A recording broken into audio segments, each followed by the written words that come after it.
comentarios, o preguntas, o dudas, o sugerencias, lo que tengan.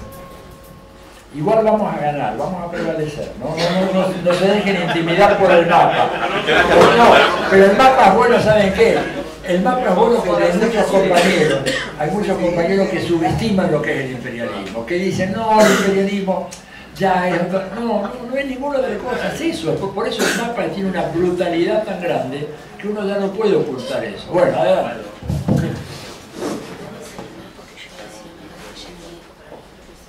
A mí me parece que hay un cambio de calidad en la coyuntura actual que tiene que ver con las amenazas militares y la necesidad de desarrollo de nuestra región para garantizar nuestra soberanía. Acabamos de terminar la Rio Más 20 en Brasil y existe un discurso que quiere llegar a los pueblos de la América Latina y de Asia y de África el derecho al desarrollo económico, que demoniza el desarrollo económico, el crecimiento y la posibilidad de garantizar los empleos a la juventud trabajadora de nuestros países en un cuadro de crisis internacional con un cambio importante de la economía para Asia.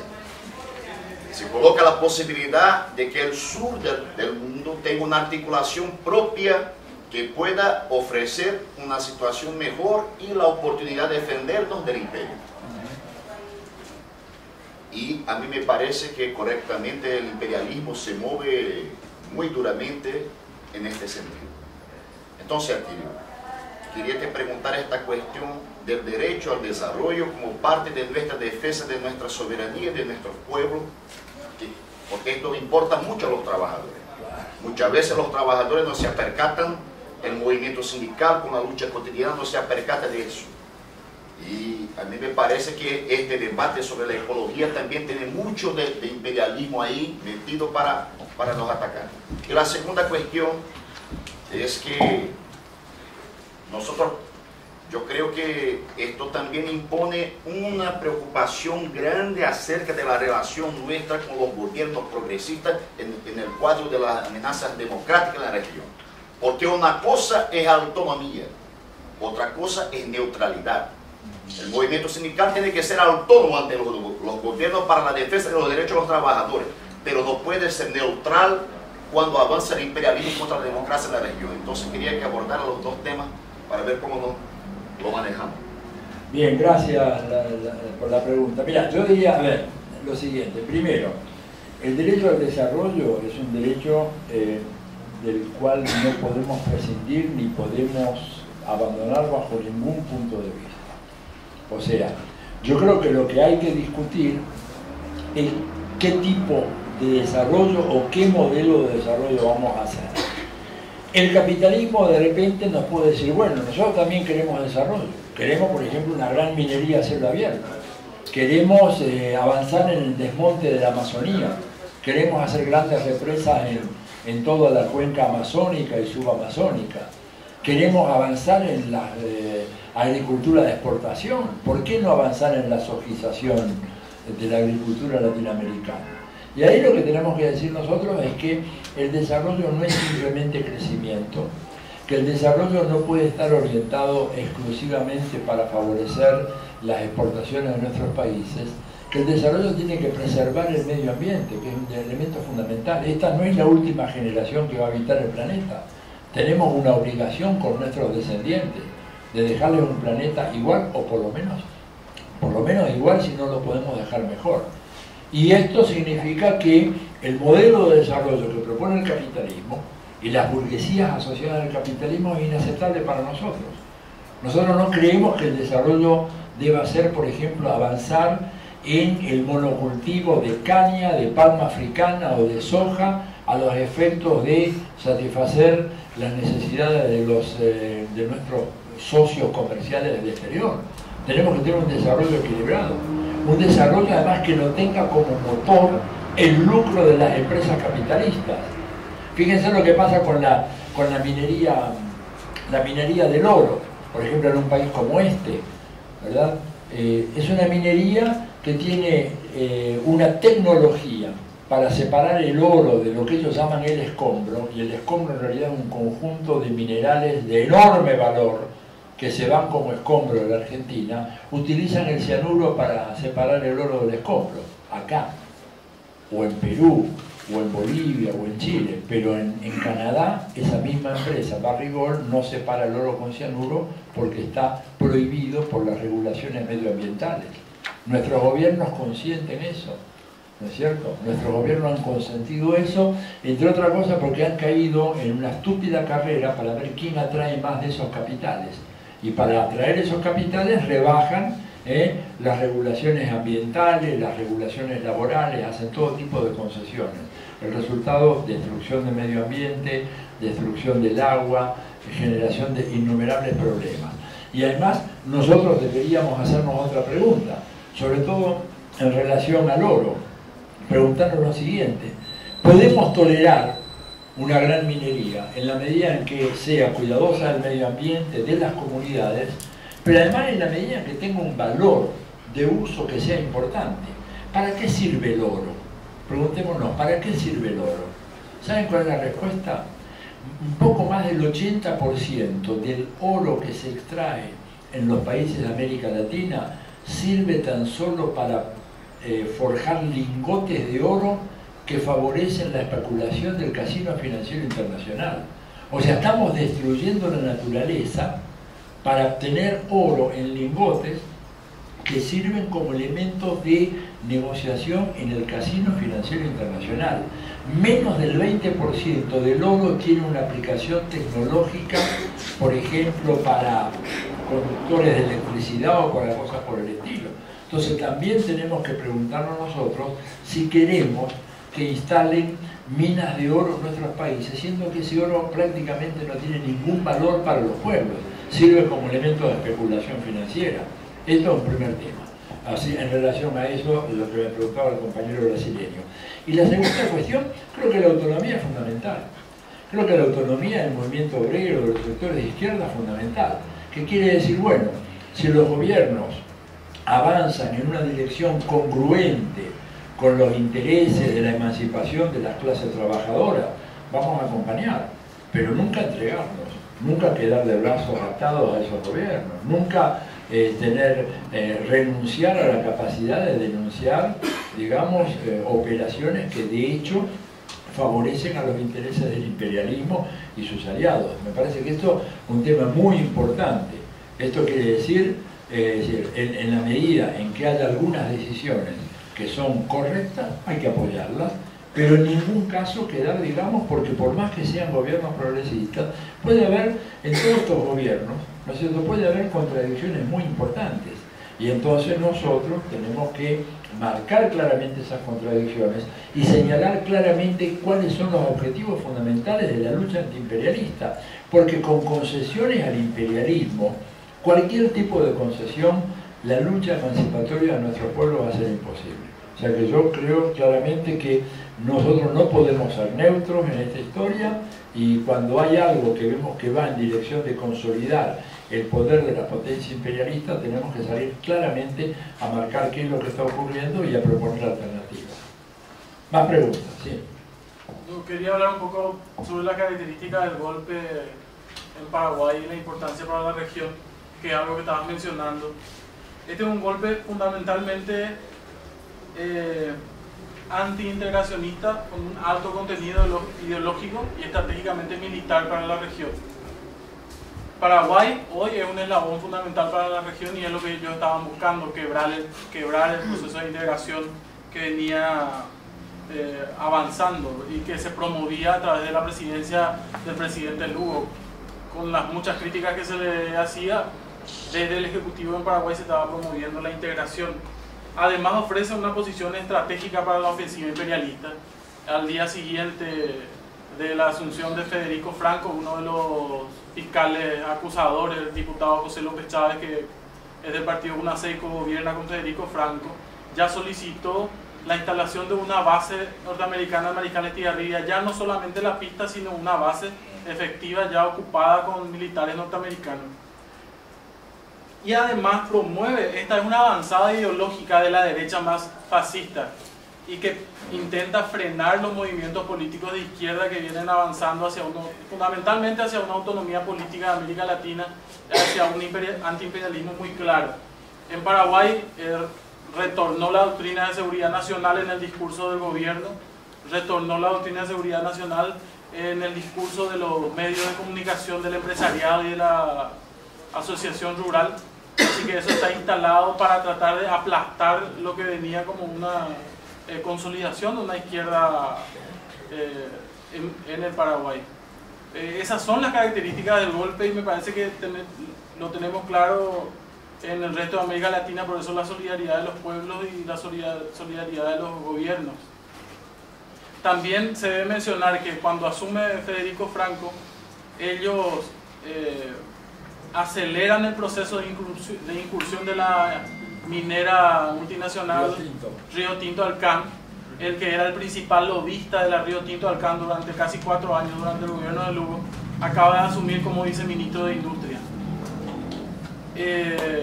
Ellos ya han firmado un acuerdo para la profundización de los trabajos en la estación petrolera en el Chaco con una empresa norteamericana, eso creo que fue ayer o anteayer. Así que esta es una ofensiva ideológica, económica y militar clara. Decime, el dato, no vi en la prensa la noticia de que había pedido, ¿quién fue que pidió la instalación de tropas militares norteamericanas? José López Chávez. ¿Salió eso en algún periódico acá en Paraguay? Sí, salió, sí, salió en ABC Color en prácticamente todos los periódicos. Ya, José, voy a buscar ese dato, muy importante. Concuerdo totalmente con lo que decís, yo creo que es parte de la estrategia norteamericana. Vamos a ver cómo reacciona el gobierno de Paraguay ante la decisión de suspenderlo ahora y probablemente yo creo que va a avanzar en la dirección de decir vamos a firmar un tratado de libre comercio con Estados Unidos y todo eso, lo cual sería una catástrofe para Paraguay.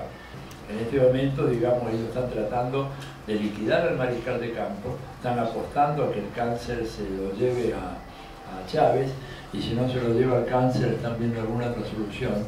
Pero el objetivo estratégico más importante no es Chávez, es el control de toda esa región que está rodeada de bases militares y que señalábamos en el mapa, y por eso Paraguay como punta de lanza puede ser muy importante. Yo les decía de que hay 2 bases militares que son fundamentales, que son la de Palanquero en Colombia y la de Mariscal Estigarribia en Paraguay. Fíjense que la base de Palanquero, mal que mal, está cercana a alguna población importante. Mariscal Estigarribia, ¿qué población tiene? Yo por lo que leí son 2.500, 3.000 habitantes. O sea, una base de propósitos exclusivamente militares. Ahora, son las 2 bases más aptas para la llegada de los grandes aviones cargueros de los Estados Unidos, los C-17, los Galaxy, que son aviones que traen aviones, helicópteros, carros de asalto, artillería pesada, que no pueden aterrizar en cualquier aeropuerto. Y desde esos 2 aeropuertos tienen un control absoluto de la región sudamericana. A ver, La Pampa pregunta, dale. No, sí, en esta relación que decimos de mantener la soberanía de los pueblos, en esta relación de los pueblos, Cristina Fernández de Kirchner ahora, en el G20, Cristina Fernández de Kirchner mencionó de que la Argentina era el país más abierto a las inversiones extranjeras después de Alemania en el mundo. ¿Esto no lo posicionaría a la Argentina en una situación de debilidad en relación a su soberanía económica y su independencia política?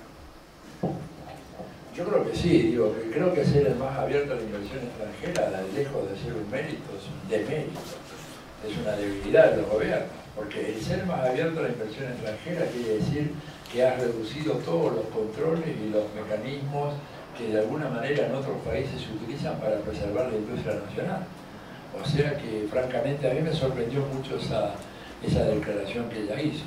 Además no es cierta tampoco, porque creo que hay muchos otros países que sí son muchísimo más abiertos, que se han entregado totalmente, ¿no es cierto?, a la inversión extranjera, eliminando cualquier restricción de tipo medioambiental, laboral, remesa de capitales. Acá en ese sentido ha habido, ¿verdad?, una situación que se produce a partir de los 90, y es que no se establecen límites a la remesa de capitales que pueden hacer las empresas. gran parte del problema cambiario que tiene hoy la Argentina tiene que ver con la vigencia todavía de una legislación de la época de Menem que no fue modificada ni fue derogada, mediante la cual la capacidad de remitir utilidades prácticamente no tiene límites. La prueba es lo que pasó con Repsol y YPF. Lamentablemente los controles medioambientales no han sido buenos en el tema de las pasteras.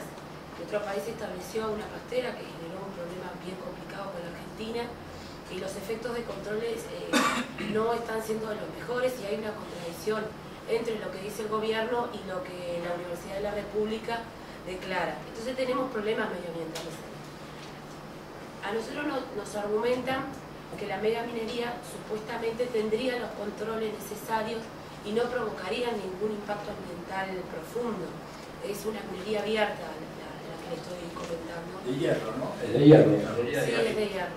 Entonces, y también debemos reconocer que está enclaustrada en una zona donde había mucha inversión en el plano de la ganadería y el nivel de ocupación era muy bajo. O sea que se debe reconocer que a través de la organización sindical, obviamente porque la empresa no iba a hacer inversión con los salarios reales del Uruguay, ahí hubo intervención del sindicato y la vida de la gente de ahí cambió un 80%, un 100%. La gente que ganaba 4.000 pesos uruguayos por mes pasó al salario base del sindicato, acá está la gente del sindicato, que pasó a ganar 14.000 pesos. Pero no solo eso, sino que 18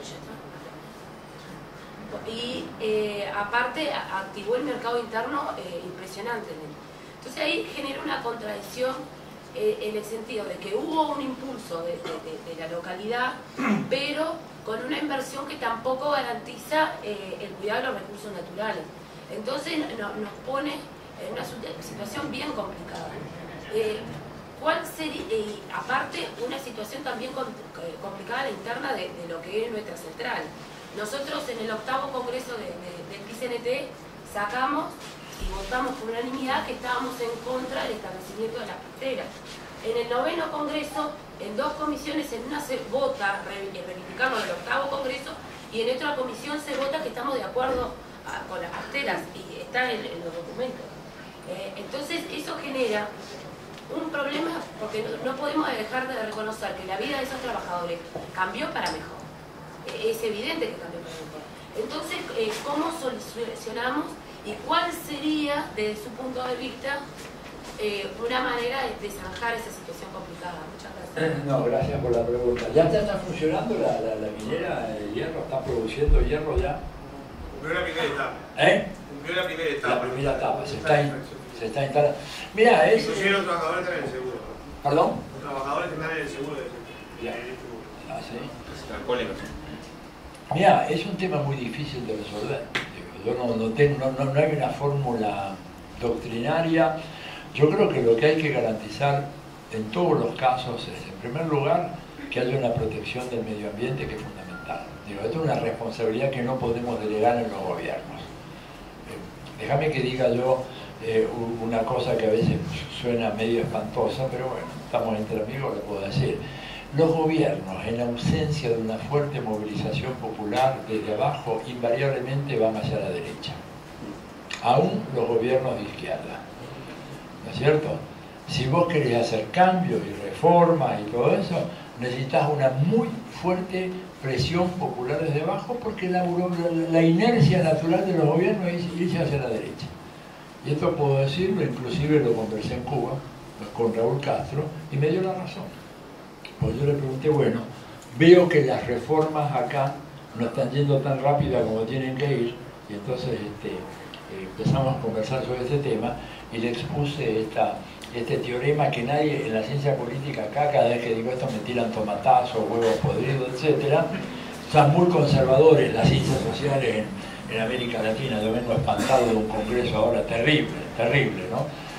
Imagínate colegas politólogos hablando muy pulcramente, muy bien, y haciendo una tipología de regímenes políticos y hablando de regímenes populistas, por ejemplo en Brasil, Argentina, dictaduras sanguinarias en Ecuador, Bolivia y Venezuela. Digo, una cosa que ya yo no podía ni creer lo que estaba oyendo. Bueno, pero el tema este de que los gobiernos ante una esencia de eso, imagínate vos lo que debe ser esa empresa minera. Algo me habían hablado algunos amigos uruguayos de ella, Raúl Civechi me habló bastante del caso este, y debe ser, digamos, un poderío económico fenomenal. Y a nivel local, ¿verdad?, es muy difícil contrarrestar el hecho de que sí, efectivamente genera empleo. Donde antes no había empleo, ahora tenés algo de empleo. Antes ganabas 4, ahora ganás 14, 18. Pero tenés que mirar, digamos, el cuadro completo y de repente ver si realmente no hay algún efecto colateral que sea muy negativo. Acá, por ejemplo, tenemos un caso en la provincia de San Juan, con la Barrigol, que está en San Juan, ¿no? Claro, en donde te digo, es muy difícil ir a hablar en contra de la minería en San Juan, porque, bueno, porque evidentemente genera un polo de actividad económica, ¿verdad? Los efectos positivos se ven inmediatamente porque vos cobrás tu salario a fin de mes y tenés 18. Ahora, el tema del envenenamiento del agua lo vas a ver dentro de 10 años. Entonces, en términos de política práctica, un político cualquiera, cuando le dicen, mire, esto tiene más resultado, ¿cuándo? Dentro de 10 años, para Frenchy, vamos adelante, ¿no? Porque dentro de 10 años ya no voy a ser candidato, no sé si estaré vivo, que se arregle otro, pero hoy la gente tiene empleo. Hay una dinámica así que es muy difícil. Entonces yo creo que, vos me decís, ¿qué se puede hacer? Yo creo que tratar de ser muy duros en la cuestión de monitoreo del medio ambiente, muy duro. Y después asegurar de que todo esto genere un derrame laboral, ¿no es cierto?, que no se quede solo, porque después las mineras no son grandes concentradoras de mano de obra, en realidad se manejan hoy en día con un nivel de tecnologización y de tecnificación que prescinde de mucho de mano de obra. Ahora, hay cosas indirectas, digo, yo creo, es un problema, nosotros lo tenemos acá, lo tenemos en todos los países, este mismo problema. ¿Qué hacen? Es un poco el debate que hay en donde algunos, por ejemplo, le están diciendo a Evo, bueno, no queremos explotar el litio. Y bueno, ¿cómo no va a explotar el litio? El litio es un elemento fundamentalísimo del mundo, es la gran fuente energética del mundo que ya se nos vino encima. Pero bueno, ahí vienen algunos planteos pachamamistas, ¿no es cierto?, que dicen no, pero yo digo, ojo, yo estoy de acuerdo, una cosa es preservar la naturaleza, ¿no es cierto? Otra cosa es decir que la naturaleza es intangible, porque entonces no nos engañemos, también la agricultura de los pueblos originarios modifica la naturaleza, la ganadería ni te cuento. Entonces hay que tener ahí una sintonía más fina y decir, cuidamos el medio ambiente, es fundamental. Hoy en día además tenemos que hacerlo, ¿saben por qué? Porque no existe el capitalismo verde, no hay capitalismo que cuide el medio ambiente. El capitalismo, por ser capitalismo, destruye inevitablemente el medio ambiente. Y cualquier cuento que hagan de que va o no ahora con las nuevas tecnologías no se destruye, no es cierto. Tenemos que dar una batalla muy fuerte ahí. Tenemos que apropiarnos de la bandera de la defensa del medio ambiente, no dejárselas a las ONGs, en la mayoría de los casos son ONGs que trabajan para el capitalismo. Escúchame, yo he visto, me han dado evidencias a mí, en Bolivia, ONGs que se meten en los pueblos más perdidos de la Amazonía o del altiplano, ¿no es cierto?, u organizaciones religiosas, ¿verdad?, que vienen del norte. ¿Y qué es lo que le dicen a los campesinos? ¿Saben lo que le dicen a los campesinos? Y tengo evidencia documental que me mostraron videos. Le dicen, miren, ¿saben por qué ustedes están atrasados? ¿Saben por qué son pobres? ¿Saben por qué viven tan mal? Porque ustedes hicieron todos comunitariamente. Ustedes hicieron todos colectivamente. Ustedes siempre actuaron en función de la comunidad. Lo que hizo grande a los países desarrollados, a Estados Unidos, Canadá, Inglaterra, fue que cada cual se ocupó de sí mismo y se desentendió de los asuntos de la comunidad. Y están avanzando en esas críticas. Y es muy fuerte esa crítica. Por eso hay que tener mucho cuidado cuando a veces se habla, no, la labor de las ONG en la defensa del medio ambiente. Miren, hay que tomar eso con pinzas. Entonces, yo digo, redondeando tu pregunta o los comentarios, hay que adoptar posturas muy firmes en algunos temas y bueno, y si se dan garantías de que se va a hacer esa preservación y todo lo demás, acompañar, pero nunca bajar las armas de la crítica, nunca. Además, no recuerden lo siguiente, todas estas grandes empresas en su gran mayoría están administradas por bandidos, por sinvergüenzas y por delincuentes de cuello blanco. Estafadores profesionales, embaucadores, digo, perdonen que sea tan brutal y tal vez callejero en mi comentario, pero es la verdad. Es la verdad.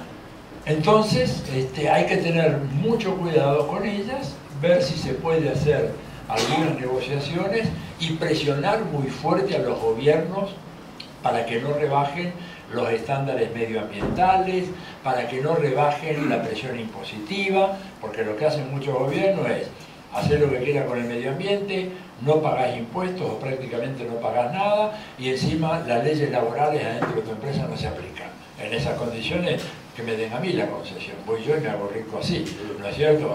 Lo compartimos acá con el compañero. Eso es muy fácil ese negocio. Entonces hay que presionar para mantener esos estándares medioambientales, laborales, tributarios, etc. Bueno, ¿alguna pregunta más? ¿Comentarios? Sí.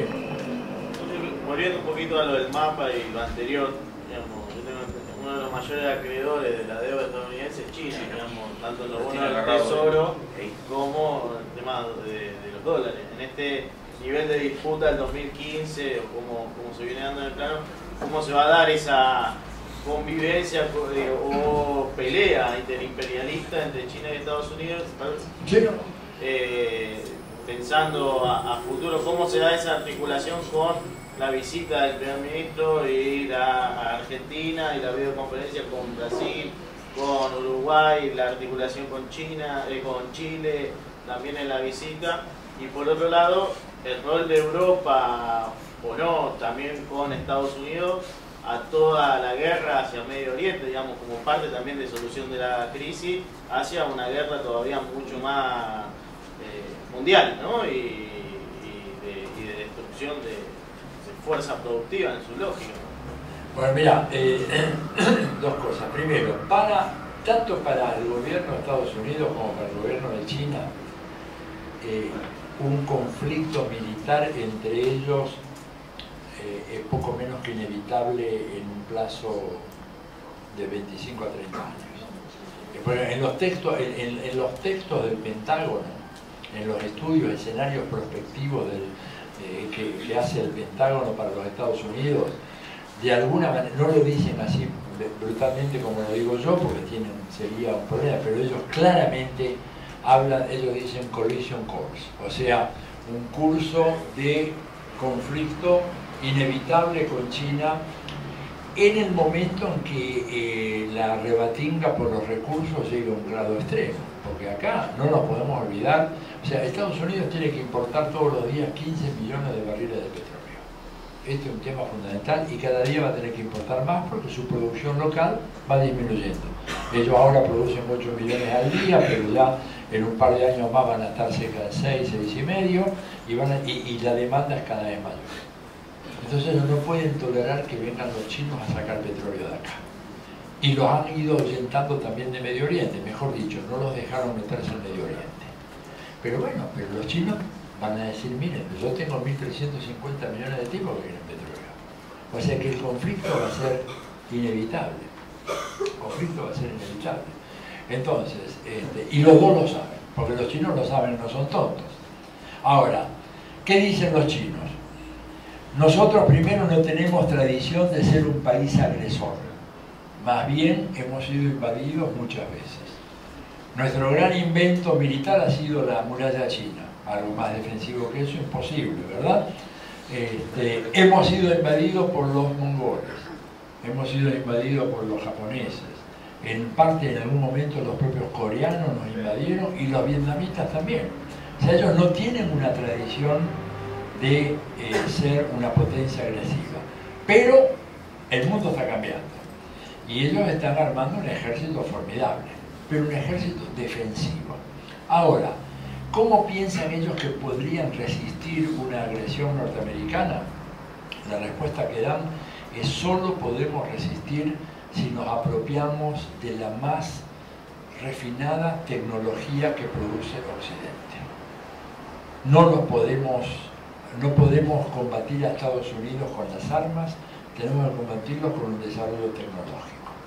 Y esto explica en gran parte la política muy intensa que esta gente ha seguido de enviar sus estudiantes al exterior en enormes números, todos los cuales vuelven a China, y la apertura hacia el capital privado, que no es como se hace en América Latina, porque es un capital privado que allá en China está obligado a hacer transferencias tecnológicas reales, no es como se hace acá o en América Latina.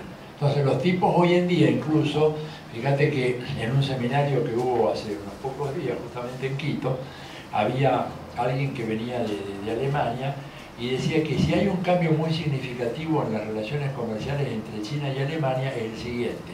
Hace 20 años los productos chinos podían entrar en Alemania porque eran productos muy económicos, pero no tenían la calidad de la industria alemana.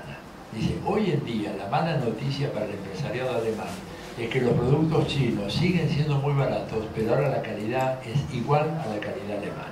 O sea, los tipos se apropiaron de la tecnología occidental, ¿te das cuenta? Y eso entonces es muy, muy importante como elemento disuasorio. Y aparte están armando un ejército altamente sofisticado. ¿Cuánto es el gasto militar de China hoy? Son más o menos unos 120.000 millones de dólares. Contra casi 120.000 millones de dólares. Contra los Estados Unidos, que tiene casi 1 billón de dólares. Es decir, el presupuesto americano es de 1 billón de dólares, 1 billón de millones. El presupuesto chino llega a ser la quinta, la sexta parte del presupuesto americano. Y es el segundo presupuesto militar más importante del mundo. Después vienen Rusia, Francia, etc. Entonces, los chinos de alguna manera saben de que se les viene la guerra y están tratando de, con el desarrollo tecnológico, impedir los peores resultados y con un sistema de alianzas internacionales muy complejo, en donde ellos cada vez son más importantes en el Extremo Oriente. Y en donde, por ejemplo, los rusos, que tenían un crédito permanente con los chinos, ahora se han avenido a firmar un tratado de ayuda militar, que para los chinos es muy importante, porque Rusia tiene un arsenal atómico que China no tiene. China tiene armas atómicas, pero no tiene un arsenal, ni tiene capacidad de llegar a objetivos muy lejanos. Los rusos sí. Entonces, y esto hace esto como respuesta a la iniciativa que tomó Obama de hacer pie en Australia para desde Australia proyectar la fuerza naval norteamericana en todo el Extremo Oriente. Y los chinos le advirtieron a los australianos, dijeron, miren, tengan cuidado con albergar una base naval, aeronaval norteamericana, pues pueden ustedes encontrarse sin quererlo en el medio de una balacera. Así le dijeron, no fue realmente estamos viendo como el lenguaje duro está siendo cada día más utilizado. Así que esto te digo en relación a la relación. Y claro, y termino. China además posee grandes reservas de dólares y de bonos del tesoro. Pero China está lentamente transformando eso en otras monedas. Y está empezando China a promover algo que pone muy nervioso a Estados Unidos, que son acuerdos en monedas locales. Por ejemplo, ahora con Japón, que Japón está ahí, digamos, temblando como una hoja, porque ve que Estados Unidos medio lo deja de lado, y que van a tener que amigarse con los chinos, a los cuales ellos invadieron y maltrataron de muy mala manera, ¿verdad? Pero que no les queda más remedio. Entonces con Japón establecieron un acuerdo de intercambio comercial entre China y Japón en monedas locales, no con el dólar, y otro tanto con los rusos. O sea que se va armando lentamente en el mundo una especie de retirada en relación a la dictadura del dólar, y eso para Estados Unidos es muy preocupante, porque el dólar es de alguna manera el vehículo de la fortaleza imperial. Ahora, nuestros gobiernos, yo creo que hay que tener mucho cuidado con China.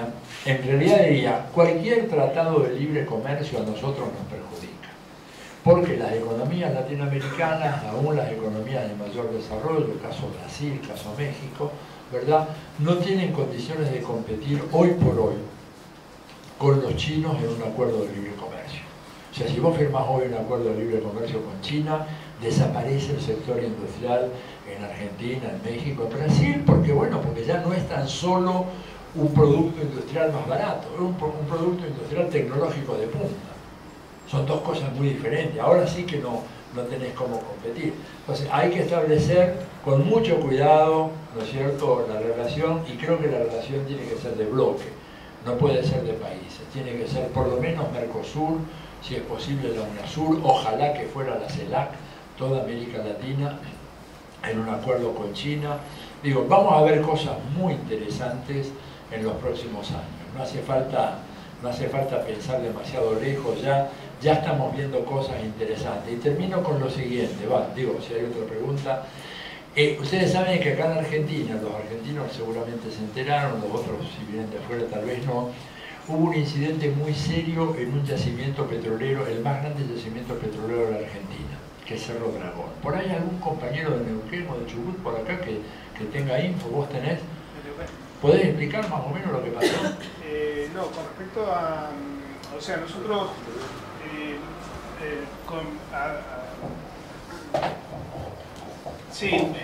cuando hablamos de este yacimiento, pero el de Chubut, ese es justamente de Chubut de nosotros, es el de Vaca Muerta, que es un descubrimiento, digamos, reciente, y que se habla de ese yacimiento comparado con Estados Unidos, en Texas, y que eso era, digamos, uno de los descubrimientos que hoy tiene la provincia. La provincia, en esta situación económica, cuando hablamos de los recursos petrolíferos, estamos ante, pareciera que haber descubierto América de alguna manera, porque se está, digamos, esperanzando en esos recursos a la economía de una provincia. Que como por ahí en el análisis general que haces, digamos, en esta situación que se plantea con la pregunta que hacían muchísimos de los compañeros, cómo se resuelven este tipo de situaciones cuando tenemos, digamos, empresas extranjeras que vienen, sacan los recursos y después no tenemos ningún tipo de explotación o de renovar recursos dentro de la provincia, que es una de las situaciones que tenemos en Neuquén, porque todos los recursos que se han ido explotando a través del tema del petróleo, una vez que tenemos el caso, por ejemplo, Cutralcó, una vez que se eliminó YPF, fue una de las ciudades que empezó, digamos, a decaer y empezaron a ser ciudades desiertas. Es decir, uno de los planteos que permanentemente se hacen a este tipo de situaciones es cómo se encaran este tipo de situaciones en que la necesidad de los trabajadores nos llevan a que tengamos que aceptar ese tipo de situaciones. En Loncopué hay una ciudad, también en Neuquén, todo el pueblo salió a hacer un plebiscito y rechaza digamos, la instalación de una minería. En ese caso, el gobierno provincial ahora acudió al Poder Judicial para que lo declare inconstitucional y de esta forma instalar sí o sí la minería. Entonces, el planteo que también se hace en este caso es, digamos, la conciencia que tiene la gente, ¿sí?, de decir, no queremos esto porque se conoce que en muchos lugares de Neuquén, donde se está explotando minería y especialmente el tema del oro, han dejado lugares contaminados, y también con el petróleo, porque los mapuches han hecho reclamos por el tema del agua, porque se contaminan las napas, y siempre, digamos, el perjuicio es mucho mayor que el beneficio que se tiene en ese momento. Entonces, eso es lo que, en este caso, como decía recién el compañero, cómo de una u otra manera están buscando alternativas para llegar a ese objetivo. O sea, hoy la respuesta que te da, en este caso, el Poder Judicial, ¿cuál va a ser? Si honestamente los vocales del Tribunal Superior de Justicia los pone el gobernador, y si el gobierno está generando esa iniciativa, ya sabemos y tenemos claro cuál va a ser la respuesta. Pero bueno, son esas cosas las que de alguna manera se viven con respecto a este tema de los nacimientos. Porque si no tenés una estrategia institucional y no tenés una estrategia insurreccional de masas, y estás para jugar al bridge con la bolita, nada más, pero no para hacer política. Se requiere tener alguna otra estrategia, ¿no es cierto? Y creo que eso garantiza entonces de que podamos ir avanzando. Bueno, gente, ya está, gracias.